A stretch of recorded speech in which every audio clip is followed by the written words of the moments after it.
فقد قال الله تبارك وتعالى في كلامه المجيد بعد أعوذ بالله من الشيطان الرجيم ذلك ومن يعظم شعائر الله فإنها من تقوى القلوب.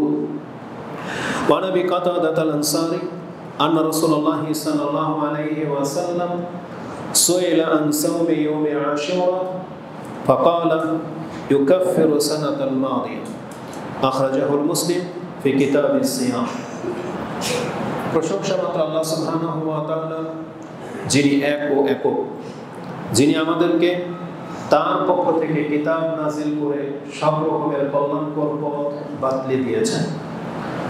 যেই জিনিসগুলোতে আমাদের জন্য কল্যাণ রয়েছে এবং তিনি কিছু ইবাদতকে, সময়কে আমাদের অনুকূলে করে দিয়েছেন, যেই সময়গুলোর মাঝে এমন কিছু ইবাদত রয়েছে যে ইবাদতের মাধ্যমে আমাদের মর্যাদা বৃদ্ধি পেয়ে থাকে এবং আমাদের পাপ মিটানোর ব্যবস্থা তিনি করেছেন। যে আল্লাহ আমাদের কর্মে এবং সময়ে বরকত দিয়েছেন, আমরা তার প্রশংসা করি, আমরা বলি আলহামদুলিল্লাহ।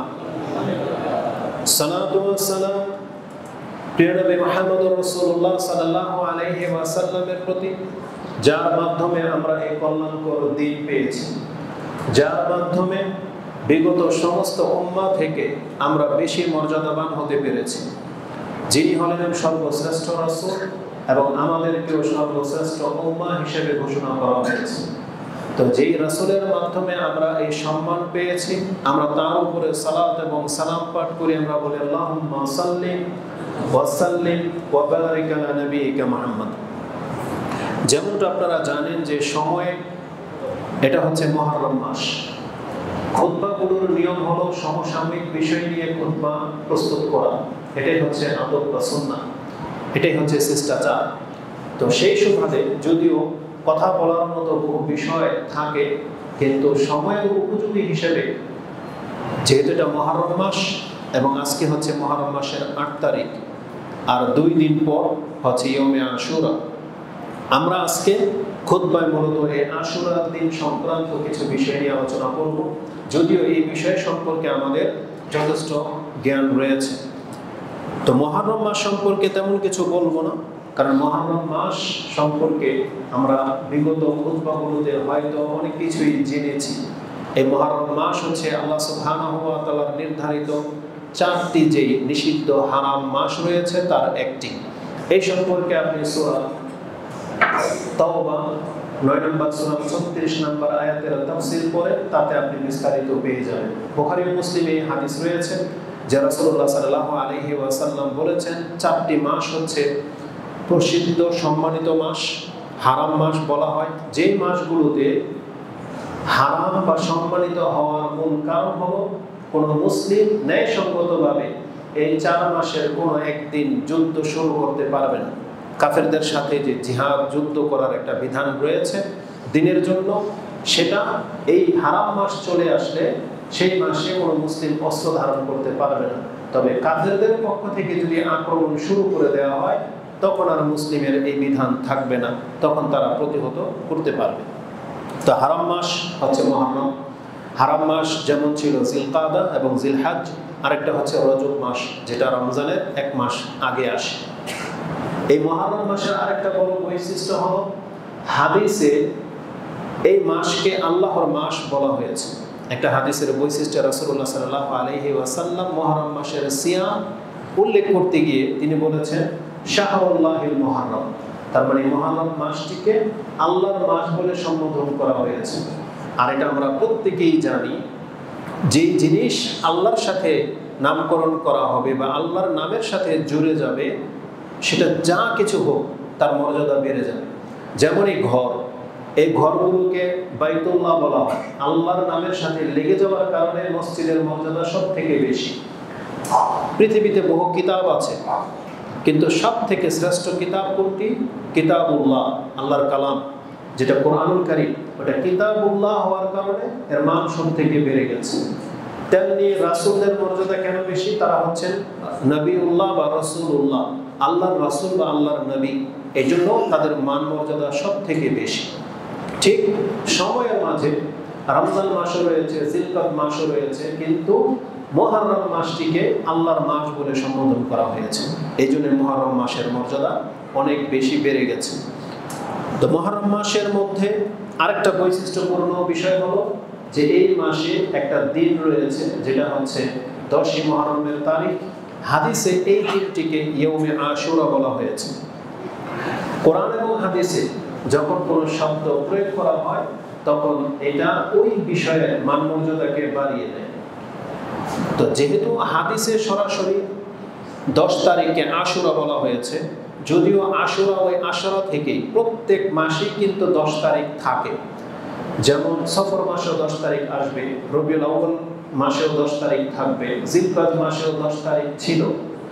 কিন্তু জিলহজ মাসের 10 তারিখের একটা নাম হলো ইয়ৌমুন নাহার বা ইয়ৌমুল আযহা, বিশেষ একটা নাম।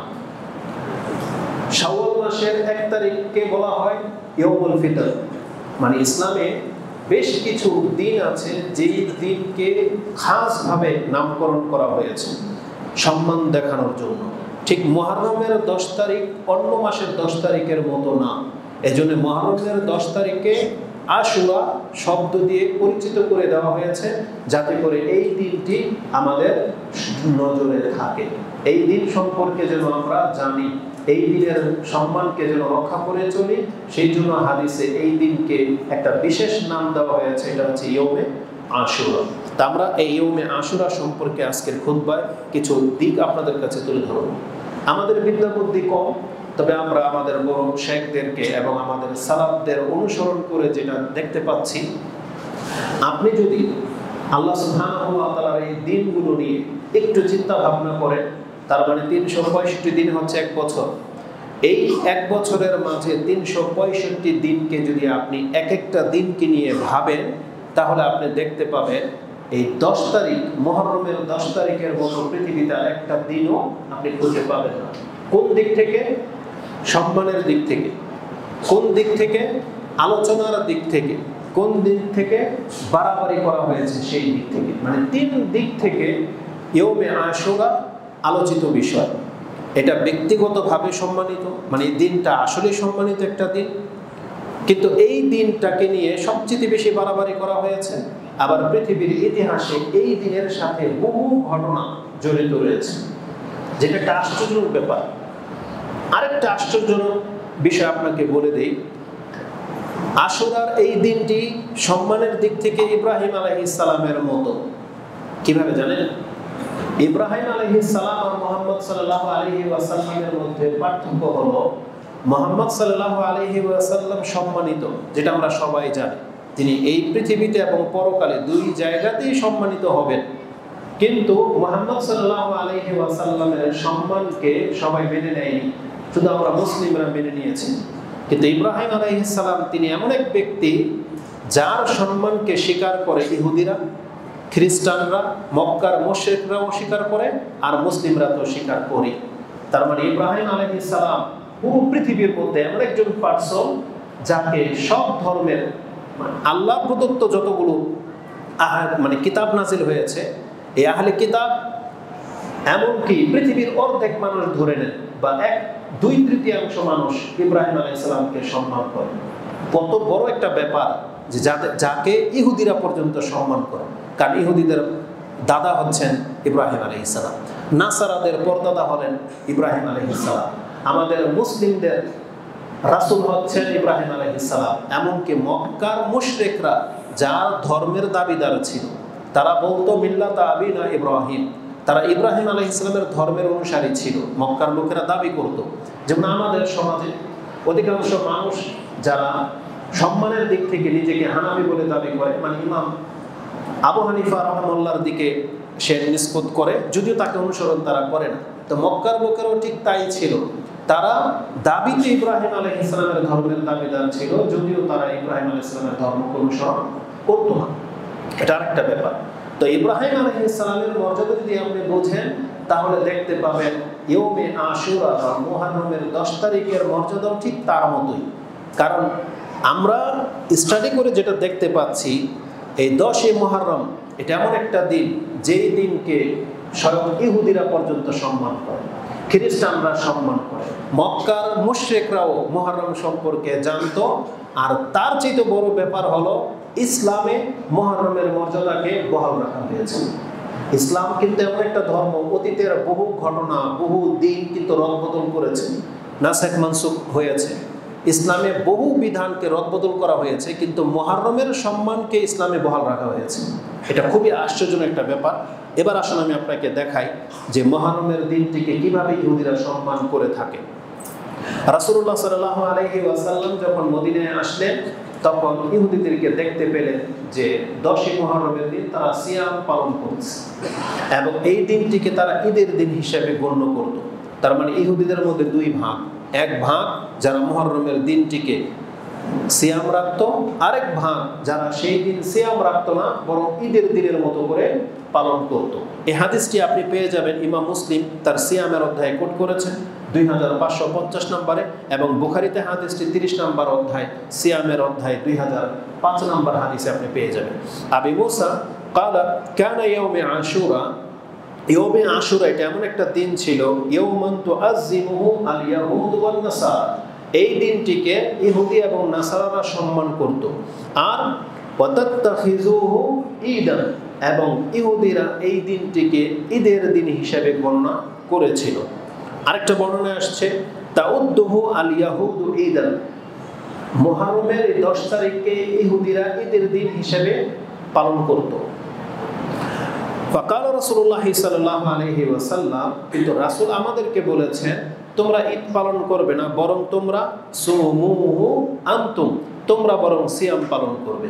তাহলে আমরা সিয়াম পালন করবে, এটা আমাদের আমল একটু পরেই আসবে, কিন্তু এই হাদিস থেকে আমরা যেটা জানতে পারলাম সেটা হলো 10ই মুহররম এই দিনটি ইহুদিদের কাছে ঈদের দিন সমতুল্য। কেন? এটারও কারণ আছে। রিজন কি?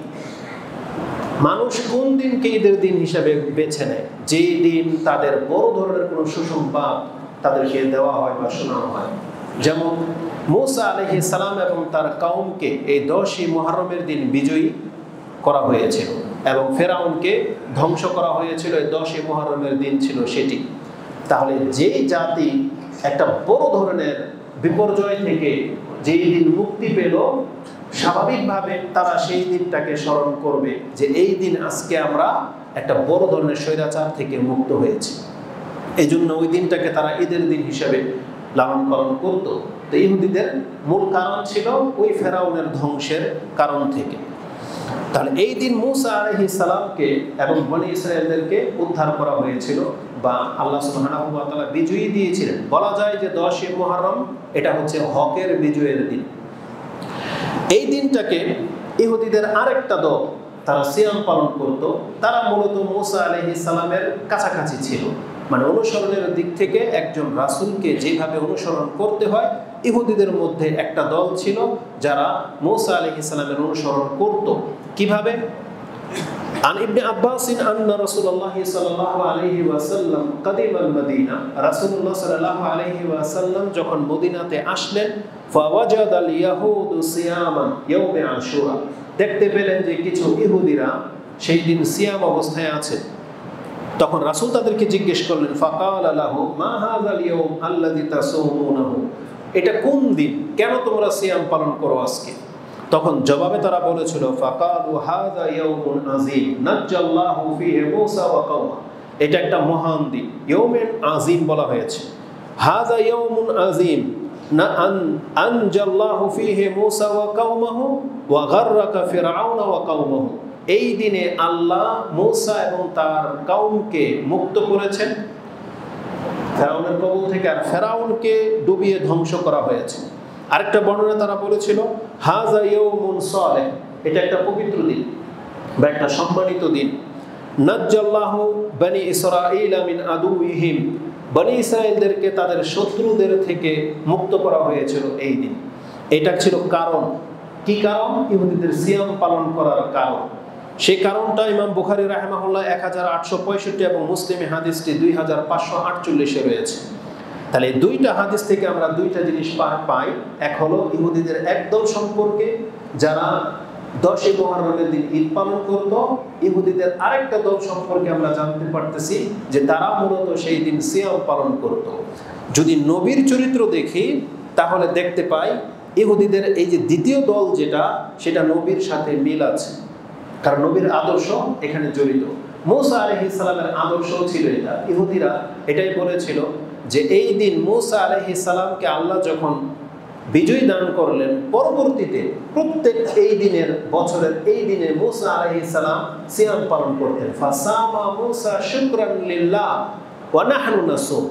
মূসা আলাইহিস সালাম শুকরিয়া স্বরূপ সিয়াম পালন করতেন, তাই আমরা তার অনুকরণ করে আমরাও সিয়াম পালন করি, এটা বলেছিল ইহুদিরা। তখন মূসা আলাইহিস সালামের সুন্নতের দিকে খেয়াল রেখে রাসূলুল্লাহ সাল্লাল্লাহু আলাইহি ওয়াসাল্লাম তিনি বলেছিলেন, নাহানু আহাক্কু বিমূসা মিনহুম বা মিনকুম।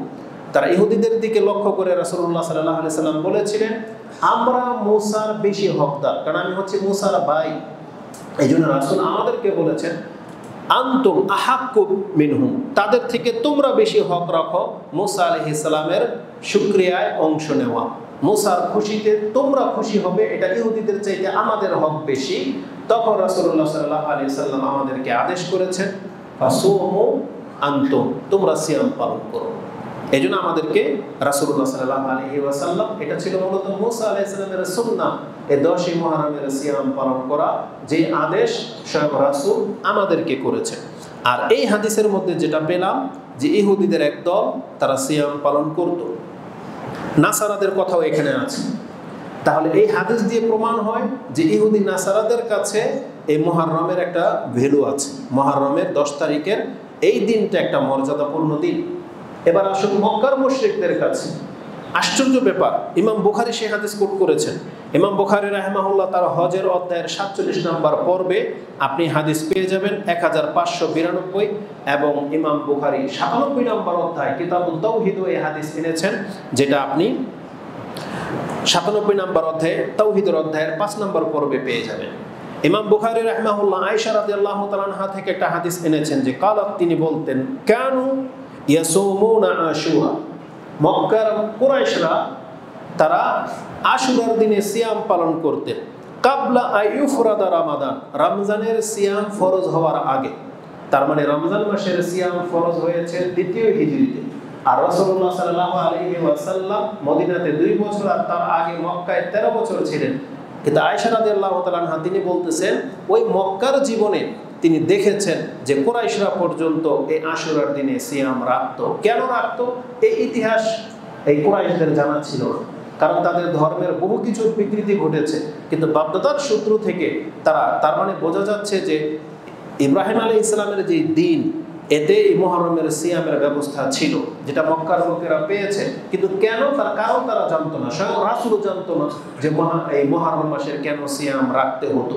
কারণ রাসূল নিজেও তার বাপদাদার থ্রুতে তিনিও সিয়াম পালন করতেন, কিন্তু কেন তিনি জানতেন না বললাম, কারণ যদি তার জানা থাকতো তাহলে মদিনাতে এসে ইহুদিদেরকে জিজ্ঞেস করার কোনো প্রয়োজন ছিল না যে এটা আজকে কেন সিয়াম রাখবে, এটা কি, আজকে কি, এটা রাসূল সাল্লাল্লাহু আলাইহি ওয়াসাল্লাম তিনি জানতেন না, পরে তাকে জানানো হয়েছে। তো আল্লাহ সুবহানাহু ওয়া তাআলা এই মক্কার মুশরিকদের মাঝেও এই দিনের মর্যাদা অক্ষুণ্ণ রেখেছিলেন। কি পেলাম আমরা, যে তারা সিয়াম পালন করত কাবলা আইয়ুফরাদা রমাদান, রমজান মাসের সিয়াম ফরজ হওয়ার আগে।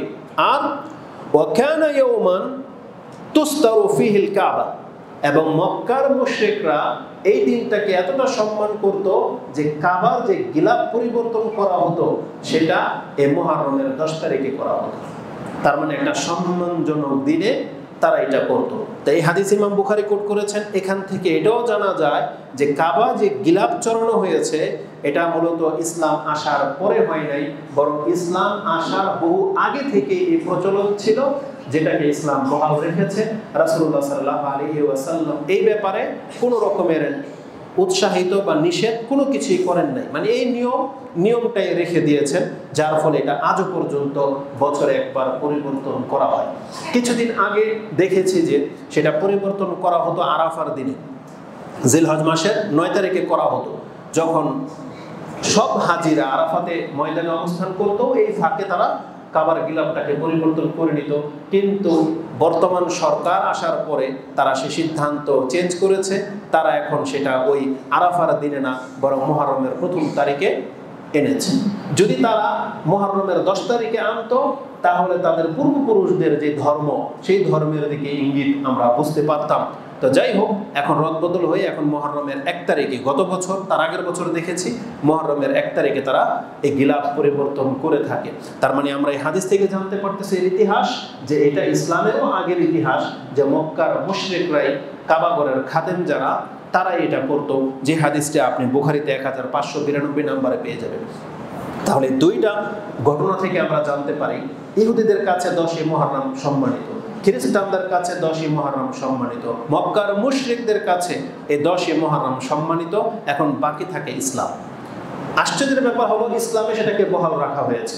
কিভাবে? আসুন আমি আপনাকে দেখাই। এই দিনটিতে সিয়াম রাখার বড়ই গুরুত্ব রয়েছে। রাসূলুল্লাহ সাল্লাল্লাহু আলাইহি ওয়াসাল্লাম তিনি নিজে সিয়াম রাখতেন এবং আমাদেরকেও সিয়াম রাখার প্রতি তিনি উৎসাহিত করেছেন।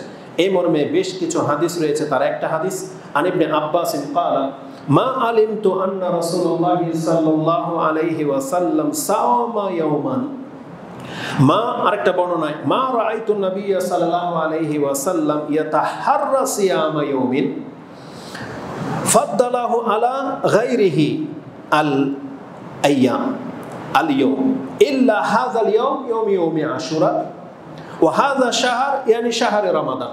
তিনি হাদিসটা বর্ণনা করেছিলেন রমজান মাসে। ধরে নেন আজকে রমজান মাস, আর একজন সাহাবী আমাদেরকে সংবাদ দিচ্ছেন যে রমজান মাস এটা এমন একটা মাস যে আমি কোনোদিন রাসূলুল্লাহ সাল্লাল্লাহু আলাইহি ওয়াসাল্লামকে কোনো মাসকে এতটা সম্মানিত ভেবে সিয়াম রাখতে দেখি নাই, যতটা সম্মানিত ভেবে তিনি রমজান মাসকে গুরুত্বের সাথে সিয়াম রাখতেন।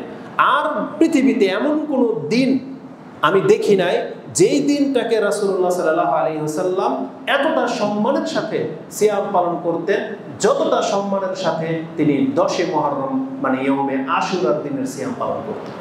তার মানে রমজান মাসের গুরুত্ব যেমন দেখানো হয়েছে, আর দিন হিসেবে মুহররমের দিনকে অতটা গুরুত্ব দেওয়া হয়েছে। এবং আরেকটা বর্ণনায়, যেটা আমরা গত পর্বে বলেছিলাম, যে মা আফদালু সিয়ামি বাদা রমাদানা শাহরুল্লাহিল মুহররম, রমজান মাসের পরে যদি কোনো সম্মানিত সিয়াম থেকে থাকে তাহলে সেটা হচ্ছে 10ই মুহররমের সিয়াম।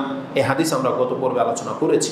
তাহলে এই হাদিস থেকে যেটা জানা যায় যে রাসূলুল্লাহ সাল্লাল্লাহু আলাইহি ওয়াসাল্লাম তাহাররাও মানে চাঁদ দেখে গণনা করে রাখতেন কবে আসবে সেই মুহররমের 10 তারিখ। এভাবে রাসূলুল্লাহ সাল্লাল্লাহু আলাইহি ওয়াসাল্লাম সিয়াম পালন করতেন।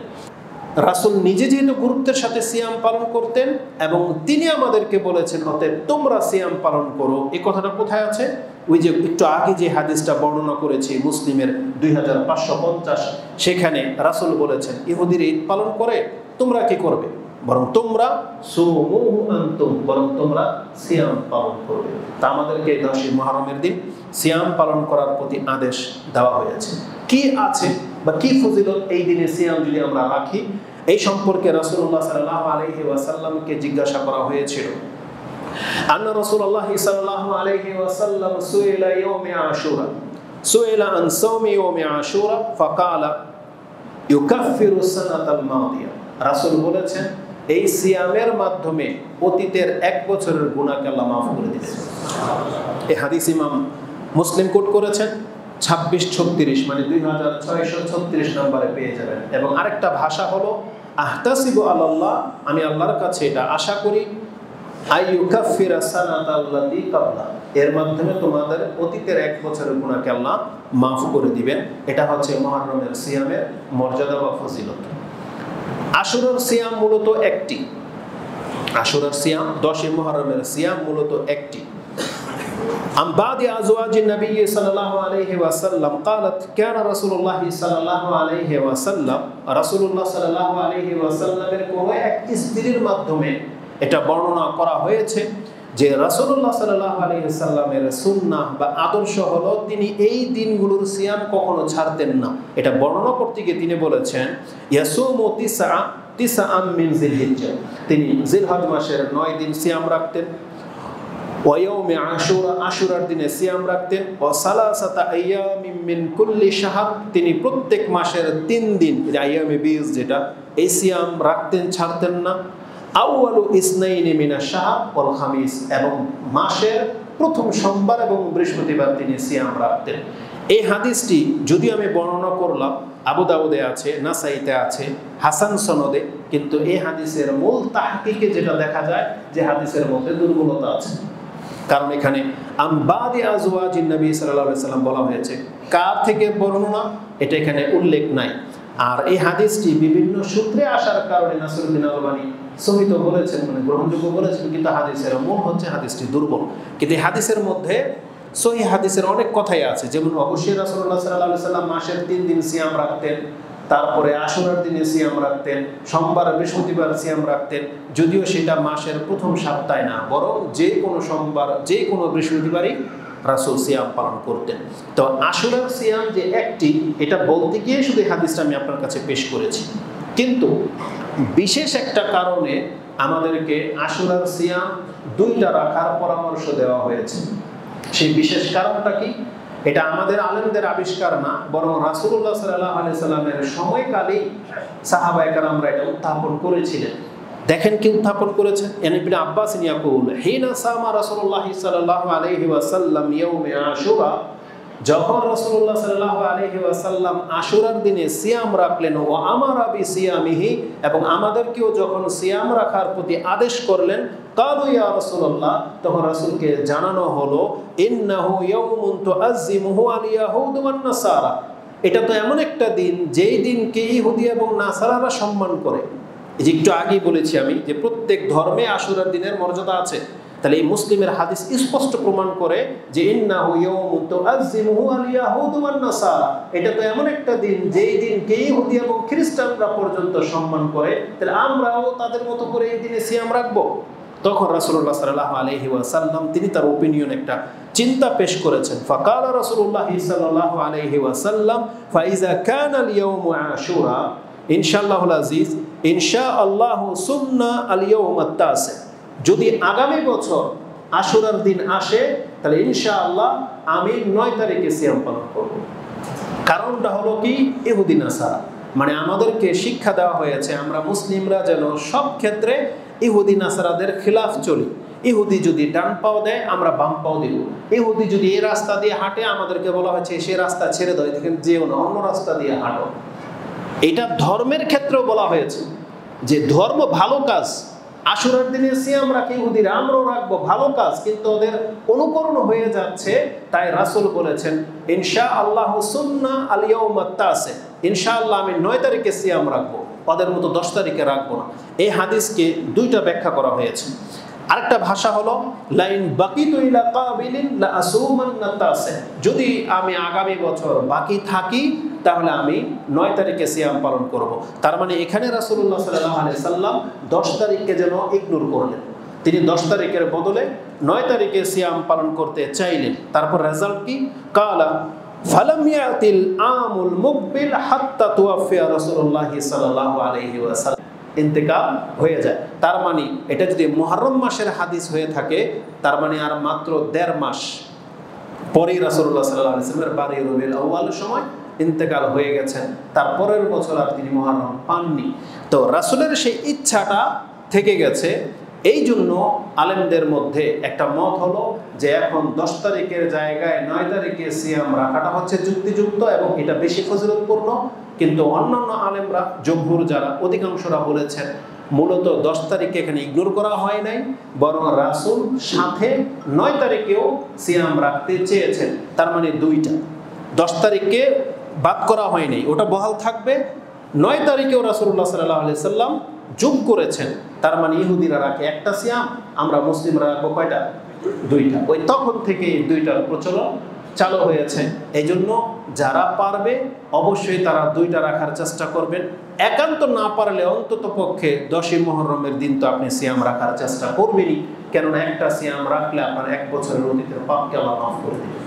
এবং এই সম্পর্কে আরও ওলামাদের ফতোয়া দেখলাম, তারা বলেছেন কেউ যদি 9 তারিখে রাখতে না পারে, মিস্টেক হয়ে যায়, তাহলে সে 10 এবং 11 তারিখে রাখবে, তবে উত্তম হলো 9 এবং 10 তারিখ যদি রাখে। তো সেই হিসাবে আমাদের বাংলাদেশের হিসাবে আজকে কত তারিখ বললাম? 8। তার মানে আজকে রাত্রে সেহরি খেয়ে কালকে শনিবার এবং রবিবার এই 2 দিন আমরা সিয়াম পালন করব। আল্লাহ আমাদেরকে জন্য তৌফিক দান করেন, আমিন। আর যে ব্যক্তি শনিবার দিন মিস্টেক হয়ে যাবে, তাহলে সে রবি আর সোমবার রাখবে। আর কেউ যদি চায় যাদের সোমবার দিন সিয়াম রাখা পসিবল বা সুন্নাহ এই আমল করে থাকেন, তাহলে আপনার জন্য উত্তম পয়েন্ট হলো 9-10 তারিখ মুহররমের সিয়াম আর সোমবার দিন সোমবার হিসেবে সিয়াম। তাহলে শনি রবি সোম যে আমরা যারা পারবো ইনশাআল্লাহ আমরা এই 3 দিন সিয়াম পালন করার চেষ্টা করব। এটা ছিল আজকের এই খুতবার মূল বিষয়, যেটা আমাদের ইসলামের সাথে যেই কথাগুলো মুহররমের সাথে সঠিক বলে আমরা জানি এতটুকু আপনার কাছে বর্ণনা করে দিলাম। কিন্তু মুসলিমদের মধ্যে একটা বাতিল দল আছে যাদেরকে আমরা খারিজি হিসেবে জানি। তারা ইসলামের এই বিধিবিধান নেয়নি, তারা রাসূলুল্লাহ সাল্লাল্লাহু আলাইহি ওয়াসাল্লামের আদর্শের উপরে বহাল থাকেনি। তারা নিজেরা একটা ধর্ম বানিয়ে নিয়েছে যাদেরকে আমরা শিয়া হিসেবে জানি। শিয়া, খারেজি, রাফেজা যারা, তারা এই ধর্মের মধ্যে অনেক বেশি বাড়াবাড়ি করেছে। মুহররমের সাথে সম্পর্ক হলো মুসা আলাইহিস সালামের ঘটনা, সিয়ামের সম্পর্ক আমলের দিক থেকে, আর ঘটনাটা ছিল মুসা আলাইহিস সালামকে কেন্দ্র করে। পরবর্তীতে আল্লাহ সুবহানাহু ওয়া তাআলার সিস্টেম বা তকদির অনুযায়ী এই 50 হিজরিতে কাছাকাছিতে কারবালাতে একটা ঘটনা ঘটে যায়, যেটা ওই মুহররমের 10 তারিখেই ঘটেছিল, যেটা রাসূলুল্লাহ সাল্লাল্লাহু আলাইহি ওয়াসাল্লামের পরিবার মানে আহলে বাইতের সাথে একটা নির্মম ঘটনা ঘটে গেছে। হুসাইন রাদিয়াল্লাহু তাআলা আনহু এবং তার পরিবারের সাথে এটাও ঘটেছে এই মুহররমের 10 তারিখ। আর ঘটিয়েছে শিয়ারাই, ইরানের লোকেরাই করেছে। কিন্তু পরবর্তীতে এরা নিজেরা সেটাকে একটা আনুষ্ঠানিকতার রূপ দিয়েছে। তারা নিজেরা অপরাধ করে এবং জাতির কাছে উল্টা মায়াকান্না দেখাচ্ছে যে আমরা শোকাহত, কিন্তু ওরা নিজেরাই হুসাইন রাদিয়াল্লাহু তাআলা আনহুকে এবং তার পরিবারকে শহীদ করেছে, হত্যা করেছে, যেটার বর্ণনা আমরা সবাই জানি। আমি শুধু একটা নুকতা আপনার কাছে পেশ করে দিতে চাই, কারণ আমাদের অধিকাংশ মুসলিমরা যারা ধর্মচর্চা করেন না, যারা শুধু মিডিয়া দেখেন, যারা ওই শিয়াও চিনেন না কোন কালারের হয়, যারা ওহাবি চিনেন না আজ পর্যন্ত, তারা শুধু ওই যে কান পড়া শুনে শুনে মসজিদের মিম্বর থেকে যা বলা হয়, বিষাদ সিন্ধু বই থেকে যা আপনাকে জানানো হয়, আজকে অধিকাংশ মসজিদে শুধু এটাই টপিকস থাকবে, ইয়াজিদ কাফের কিনা কাফের, ইয়াজিদ বিন মুয়াবিয়াকে কাফের বলা হবে কি হবে না, এটাই হবে মূল টপিকস। কিন্তু হক হলো আমাদেরকে ওটা চর্চার জন্য বলা হয় নাই, বরং ইসলামের একটা মূল নীতি আছে। সেটা কি? শোক মাতম করা ইসলামে হারাম। শোক মাতম করা কি ইসলামে হারাম। যদি কোনো ব্যক্তি শোক পালন করতে চায়, একজন পার্সনকে শুধু সে অনুমতি দেওয়া হয়েছে, একজন পার্সন, সে হলো মহিলা, আর সে শোক পালন করবে তার স্বামীর জন্য বাস। আর না হয় আরেকজন পার্সনকে অনুমতি দেওয়া হয়েছে, ওই মহিলাই যে শোক পালন করবে তার পিতামাতার জন্য মাত্র কয়দিন? 3 দিন। আর স্বামীর জন্য করবে কয়দিন? 4 মাস 10 দিন। শুধু এই মহিলাকে শোক পালন করার অনুমতি দেওয়া হয়েছে সবার জন্য 3 দিন, আর স্বামীর জন্য 4 মাস 10 দিন। এছাড়া কোনো পুরুষের কোনো শোক নেই। পুরুষকে আল্লাহ শোক পালন করার জন্য পৃথিবীতে সৃষ্টি করে নাই, বরং রাসূলুল্লাহ সাল্লাল্লাহু আলাইহি ওয়াসাল্লামের মেয়ের জামাই যিনি যুন্নুরাইন উসমান রাদিয়াল্লাহু তাআলা আনহার ইতিহাস যেটা আপনি জানবেন, যেই দিন রাসূলুল্লাহ সাল্লাল্লাহু আলাইহি ওয়াসাল্লামের মেয়ে মারা যায় উসমান রাদিয়াল্লাহু তাআলা আনহু, সেই দিন তার আর এক স্ত্রীর ঘর, তার মানে তারা সহবাস করেছে, অন্য স্ত্রীর ঘরে তিনি ছিলেন। তার মানে বোঝাতে চাচ্ছি পুরুষদের জন্য কোনো শোক নাই, ইসলামে বিধান রাখাই হয়নি যে পুরুষ শোক পালন করবেন না, বরং মহিলাদের জন্য হচ্ছে শোক, সেটা হচ্ছে সবার জন্য 3 দিন, আর নিজের স্বামীর জন্য সে 4 মাস 10 দিন। এছাড়া ইসলামে আর শোক মাতম বলে কিছু নাই। এখন এই শিয়াদেরকে যারা চিনেন না, তাদেরকে চিনানোর জন্য একটা যুক্তি আপনার কাছে পেশ করি। হাসান হোসাইন নিঃসন্দেহে আমাদের কাছে সম্মানিত ব্যক্তি। কতটা সম্মানিত? রাসূলুল্লাহ সাল্লাল্লাহু আলাইহি ওয়াসাল্লাম বলেছেন, আল্লাহ আমি হাসান হোসেনকে ভালোবাসি, তুমি হাসান হোসেনকে ভালোবাসো, এবং যারা হাসান হোসেনকে ভালোবাসবে আল্লাহ তুমি তাদেরকেও ভালোবাসবে। এইভাবে দোয়া করেছে রাসূলুল্লাহ সাল্লাল্লাহু আলাইহি ওয়াসাল্লাম। যখন তখন চুমা খাইতেন এবং বলতেন এই 2টা হলো পৃথিবীর 2টা ফুল। রাসূল বলেছেন এই হাসান হোসেন হচ্ছে পৃথিবীর দুইটা রাইহান, রাইহানাতান, দুইটা ফুল হচ্ছে হাসান হোসেন, যেটা বুখারীতে হাদিস আপনি পেয়ে যাবেন, তিরমিজিতে আছে। তাহলে তার সম্মান রাসূলুল্লাহ সাল্লাল্লাহু আলাইহি সাল্লাম বলেছেন এই দুইটা আমার ছেলে, রাসূলের সন্তান বলেছেন রাসূলুল্লাহ সাল্লাল্লাহু আলাইহি সাল্লাম, এবং তারা হবেন জান্নাতের সর্দার যুবকদের। এমন ব্যক্তিত্বের সাথে যা করেছে নিঃসন্দেহে আমরা ব্যথিত। কিন্তু আমাদের যে যুক্তি সেটা পেশ করব, যদি হাসান রাদিয়াল্লাহু তাআলা আনহু এবং হুসাইন রাদিয়াল্লাহু তাআলা আনহুর মৃত্যুর দিন যদি শোক পালন করার দিন হয়ে থাকে, তাহলে তাদের চাইতেও সম্মানিত ছিলেন, যেটা আমাদের সালাফ বা আমাদের মানহাজ বলে, তাদের চাইতে সম্মানিত হলেন তাদের পিতা আলী রাদিয়াল্লাহু তাআলা, যার মাধ্যমে তারা দুনিয়াতে এসেছে। এবং আলী রাদিয়াল্লাহু তাআলা আনহুর মর্যাদাকে এটা সবাই আমরা জানি। রাসূলুল্লাহ সাল্লাল্লাহু আলাইহি সাল্লাম বলেছেন আমি আলী, আমি যা আলী তা, এইভাবে রাসূলুল্লাহ সাল্লাল্লাহু আলাইহি সাল্লাম ব্যক্ত করেছেন। এবং রাসূল সাল্লাল্লাহু আলাইহি সাল্লাম আলী, হাসান, হোসেনকে এক চাদরে নিয়ে ঘিরে নিয়েছিলেন যে এটা হচ্ছে আমার পরিবার, এতটা সম্মান দিয়েছেন। আমাদের মানহাজ হলো আলী রাদিয়াল্লাহু তাআলা আনহুর চাইতে সম্মানিত ওসমান, তার চাইতে সম্মানিত ওমর, তার চাইতে সম্মানিত আবু বকর সিদ্দিক রাদিয়াল্লাহু তাআলা। এটা হচ্ছে আমাদের সালাফদের মানহাজ। তাহলে হাসান হুসাইন যেমন সম্মানিত, আলী রাদিয়াল্লাহু তাআলা সম্মানিত, ওসমান এবং ওমর রাদিয়াল্লাহু তাআলা ঠিক তেমন সম্মানিত। কিন্তু মুসলিমদেরকে যদি জিজ্ঞেস করেন, হুসাইন রাদিয়াল্লাহু তাআলাকে কারবালাতে 10ই মুহররমের দিন হত্যা করা হয়েছে, তার পিতাকেও তো একদিন হত্যা করা হয়েছিল। আলী রাদিয়াল্লাহু তাআলাকে হত্যা করা হয় নাই, শহীদ করা হয় নাই? ওসমান রাদিয়াল্লাহু তাআলাকে শহীদ করা হয় নাই? ওমর রাদিয়াল্লাহু তাআলাকে শহীদ করা হয় নাই? বরং ওমর রাদিয়াল্লাহু তাআলা আনহুর ঘটনাটা তো আপনার এতটা কলিজাতে আঘাত করবে, এই রকমের নজির পৃথিবীতে ইতিহাসে ঘটে নাই। কোথায় ঘটেছে? ফজরের সালাতে, এমন জায়গায় যেখানে দাঁড়িয়ে রাসূল সাল্লাল্লাহু আলাইহি ওয়াসাল্লাম সালাত আদায় করত, রাসূলের নিজের মসজিদ, নিজের মেহরাবের মধ্যে ওমর রাদিয়াল্লাহু তাআলাকে নামাজ অবস্থায় শহীদ করা হয়েছে। এটা কত বড় ঘটনা! যিনি ছিলেন ইসলামের সবচেয়ে হেফাজতের একটা জায়গা, যাকে বলা হয়েছে ফিতনার দরজা, যিনি টিকে থাকলে আজকে মুসলিম জাতি ফিতনা থেকে বেঁচে যেতে পারত, তাকে ভেঙে দেওয়া হয়েছে, তাকে হত্যা করার মাধ্যমে পুরো মুসলিম বিশ্বকে ফিতনায় ফেলে দেওয়া হয়েছে। এটা কত বড় ঘটনা ঘটেছিল! মুসলিম কি বলতে পারবে সেই দিনটা কবে ছিল? বলেন, কয়জন ব্যক্তি জানে যে ওমর রাদিয়াল্লাহু তাআলা আনহুকে কবে হত্যা করা হয়েছে? এটা কয়জন ব্যক্তি জানে? আলী রাদিয়াল্লাহু তাআলা আনহুকে কবে হত্যা করা হয়েছে, সেই দিনটি কবে ছিল, কোন মাসে ছিল, কয়জন ব্যক্তি জানে? তার মানে এটা বলে যে আমি প্রমাণ করতে চেয়েছি, আজকে শিয়ারা হুসাইন রাদিয়াল্লাহু তাআলা আনহুর দিনকে নিয়ে যেই বাড়াবাড়িটা করা হয়, এটাই হলো তাদের গুমরাহির সুস্পষ্ট প্রমাণ। কারণ হক যদি হতো, তাহলে হকের দাবি ছিল প্রত্যেকের মৃত্যু নিয়ে তারা শোক করত, প্রত্যেকের মৃত্যুর দিন নিয়ে চর্চা করত, শুধু একটা দিনকে কেন? তার মানে বোঝা যাচ্ছে এটার সাথে ওদের ধর্মীয় ব্যাপার আছে, এটার সাথে ইসলামের কোনো সম্পর্ক নেই। শুধু আমি আপনাকে নোট জানিয়ে দিই, যেটা আমরা ইতিহাস থেকে জানতে পারতেছি, ওমর রাদিয়াল্লাহু তাআলা আনহুকে হত্যা করা হয়েছিল 24শে জিলহজ।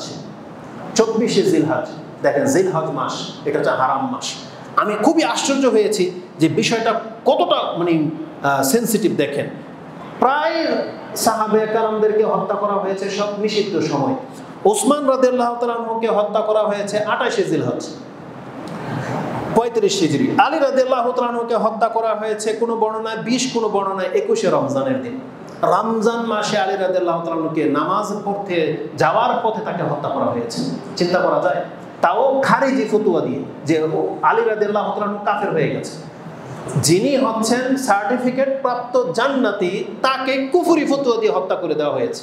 এই জন্য বদ আকিদা খুব মারাত্মক একটা জিনিস। এই জন্য আকিদাকে আগে ঠিক করেন, সালফে সালেহিনদেরকে চেনার চেষ্টা করেন।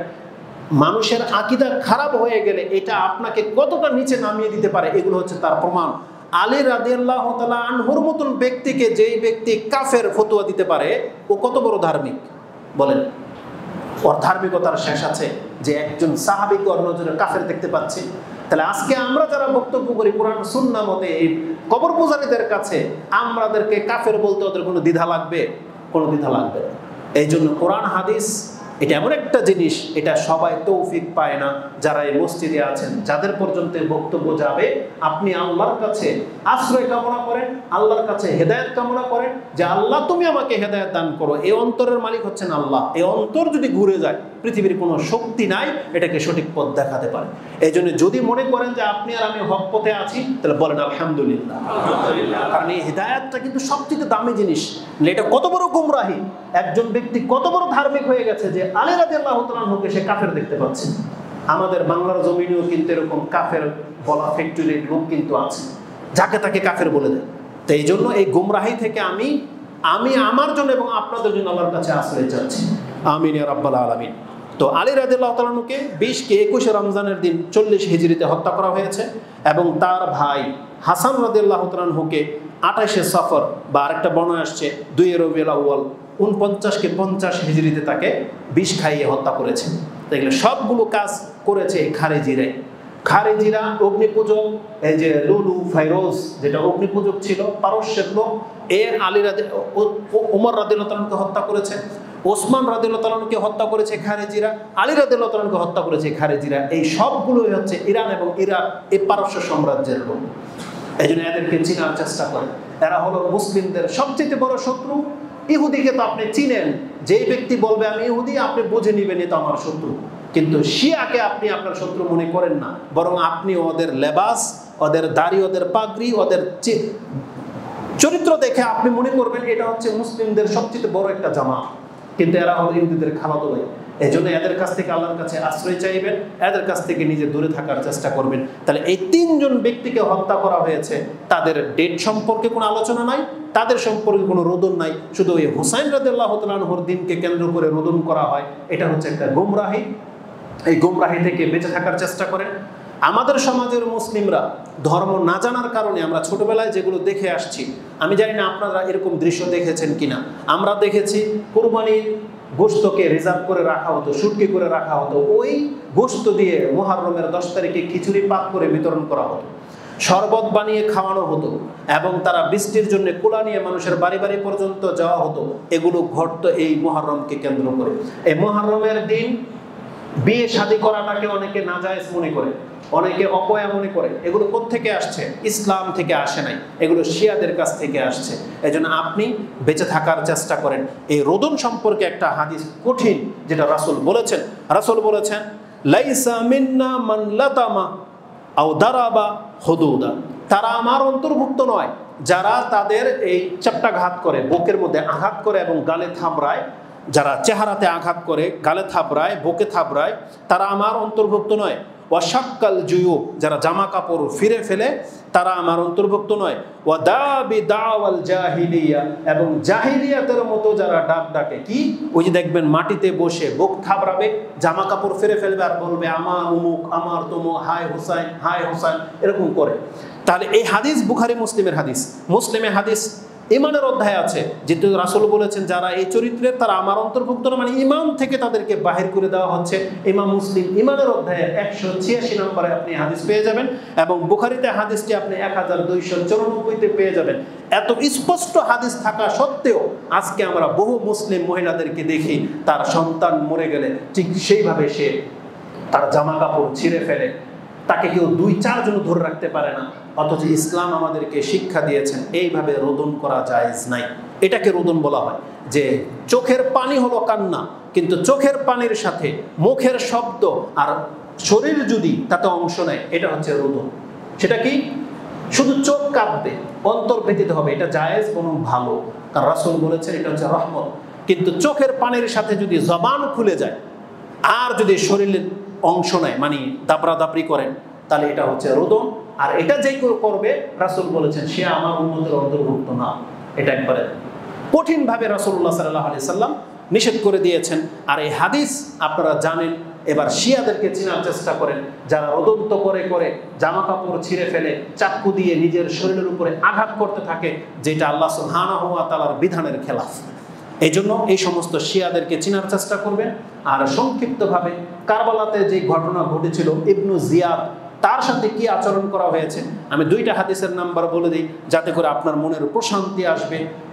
হুসাইন রাদিয়াল্লাহু তাআলা আনহুকে কিন্তু তাকে শুধু হত্যাই করা হয় নাই, তার কল্লাটা পর্যন্ত আলাদা করে নেওয়া হয়েছে। এত কঠিনভাবে তাকে হত্যা করা হয়েছে। এই ইবনু জিয়াদ তার টিম হুসাইন রাদিয়াল্লাহু তাআলা আনহু এবং তার পরিবারের প্রত্যেকের কল্লাগুলোকে কেটে তার সামনে জমা করা হয়েছিল। এই বেয়াদব এত বর্বর আচরণ করেছে। সে তার সামনে যখন হুসাইন রাদিয়াল্লাহু তাআলার মাথাটা এনে প্লেটের মধ্যে রাখা হয়েছিল, তার হাতে একটা কাঠি ছিল, লাকড়ি বাটা একটা কিছু ছিল, সে এটা দিয়ে নাকের মধ্যে খোঁচাচ্ছিল। আর সে ব্যঙ্গ করে বলেছিল যে আমি এর মতন সুন্দর কোনো পুরুষ দেখিনি। এটা ইবনু জিয়াদ বলেছিল। সেখানে আনাস রাদিয়াল্লাহু তাআলা উপস্থিত ছিল ওই মজলিস। তখন আনাস রাদিয়াল্লাহু তাআলা তাকে ডেকে বলতেছেন, আমা তুমি সাবধান হও, ইন্নাহু কানা আশবাহুম বিরাসূলিল্লাহি সাল্লাল্লাহু আলাইহি ওয়াসাল্লাম, তুমি ক্ষান্ত হও। এই চেহারাটা যেটা তুমি কাঠি দিয়ে খোঁচাচ্ছ আর বলতেছো এর মতন সুন্দর কোনো পোলা তুমি দেখো নাই, তুমি জেনে রাখো এর চেহারাটা রাসূলুল্লাহ সাল্লাল্লাহু আলাইহি ওয়াসাল্লামের সাথে সব থেকে বেশি মিল রয়েছে।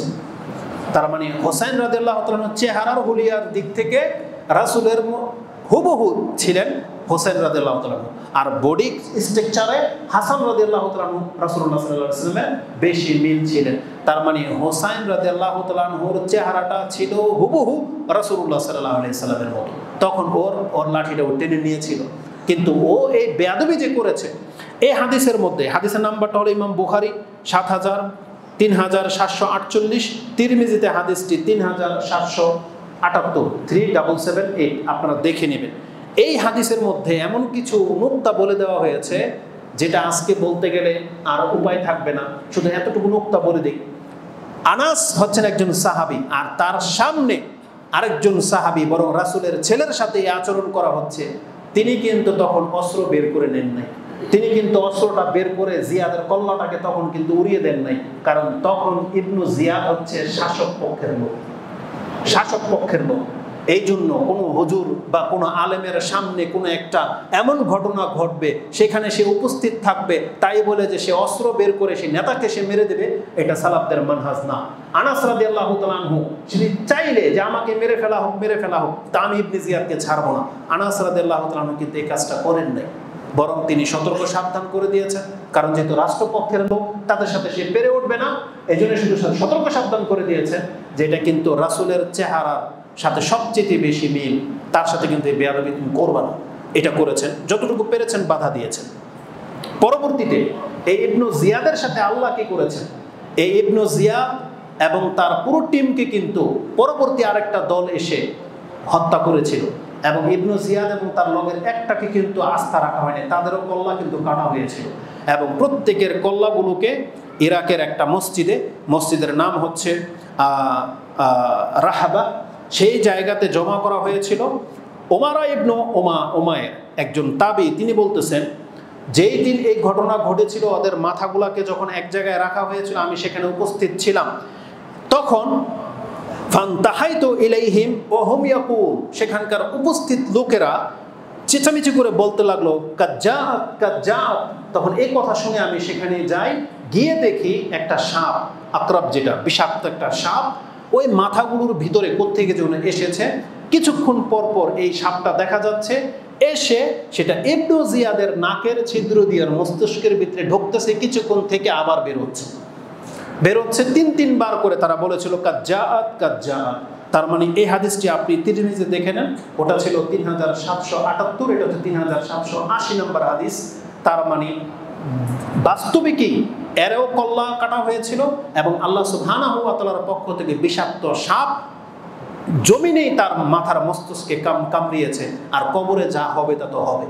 তাহলে আমরা অবশ্যই আল্লাহ সুবহানাহু ওয়া তাআলার পাকড়াওকে ভয় করব, এবং শুধু তাদের ইতিহাস জানাটা জরুরি না, শুধু ইতিহাস জেনে থেকে আপনি বসে থাকবেন তা না, বরং রাসূলের শত্রু যারা, রাসূল সাল্লাল্লাহু আলাইহি সাল্লামের আলে বাইতের শত্রু যারা আয়েশা রাদিয়াল্লাহু তাআলা আনহাকে গালি দেয়, যারা ওমর রাদিয়াল্লাহু তাআলা আনহু, আবু বকর রাদিয়াল্লাহু তাআলা আনহুকে গালি দেয়, যারা আমাদের সাহাবায়ে কেরামদেরকে নিয়ে বাজে মন্তব্য করে, তাদের সাথে আমাদের শত্রুতা প্রকাশ্যে এলান করে দিতে হবে, ঘৃণা প্রকাশ করে দিতে হবে।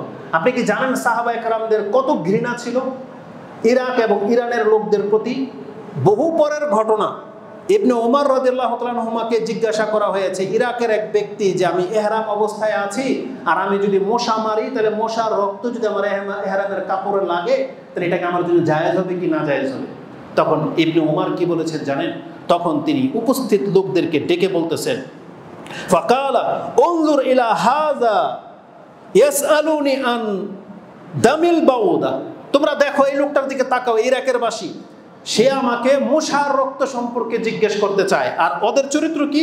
ওয়াকাদে কাতালু ইবনা নবী আল্লাহ, অথচ এ নবীর সন্তানকে হত্যা করেছে। তার মানে এরা নবীর সন্তানকে হত্যা করেছে, সেই জাতি আমাকে মুসার রক্তের হুকুম জিগায়। তার মানে কি তিনি উত্তর তো দেনই নাই, বরং কতটা তিরস্কার করেছে যে তুমি তো সেই অঞ্চলের লোক, যে অঞ্চলের লোকেরা আমাদের নবী মুহাম্মদ সাল্লাল্লাহু আলাইহি ওয়াসাল্লামের ছেলেকে হত্যা করেছ, আর তুমি আমাকে মুসার রক্ত সম্পর্কে জিজ্ঞেস করতে চাও। এতটা ঘৃণা তারা করতো। এই জন্য আমাদেরকেও সেই ঘৃণাটা রাখতে হবে। যারা রাসূলের পরিবারের সাথে এই আচরণ করেছে, আল্লাহ সুবহানাহু ওয়া তাআলার পক্ষ থেকে তাদের উপরে গজব নাযিল হবে এবং কিয়ামত পর্যন্ত তারা এই দুনিয়াতে লাঞ্ছিত হবে এবং পরকালে তারা কঠিন শাস্তির মুখাপেক্ষী হবে। এবং আমরা আল্লাহর কাছে আশ্রয় চাচ্ছি, আল্লাহ এই রকমের জঘন্য কাজ থেকে এবং মুসলিম হয়ে কোনো মুসলিমের রক্ত যেন আমাদের দ্বারা না ঝরে, আমাদের এই হাতকে আল্লাহ তুমি হেফাজত করো এবং আমাদের এই রাষ্ট্রকে আল্লাহ এই বর্বরতা থেকে তুমি হেফাজত করো, যাতে করে আমরা পরিত্রাণ